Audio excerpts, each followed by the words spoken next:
Welcome to Fluent English with Am I Shine Beautiful and Write Beautifully. Let's begin today's class on present simple tense.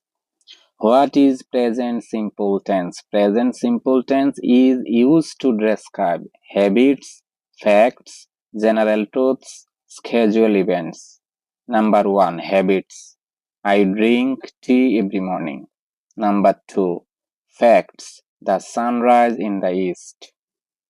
Number 3. General truths. Water boils at 100 degrees.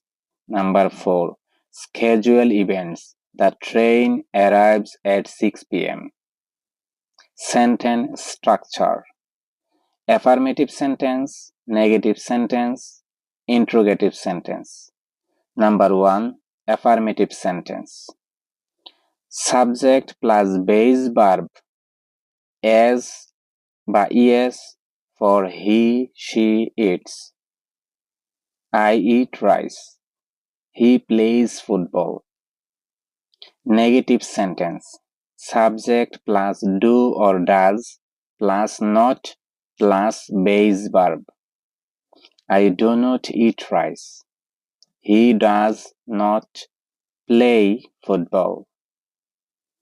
Interrogative sentence. Do or does plus subject plus base verb. Do you like coffee? Does she work here? Examples from daily life. I go to school every day. She wakes up at 7 a.m. We don't watch TV. Do you speak English? Thanks for watching. If you found this helpful, please comment below and share with friends. Keep practicing every day and you will become fluent soon. Subscribe to Fluent English with Shah. Thank you very much.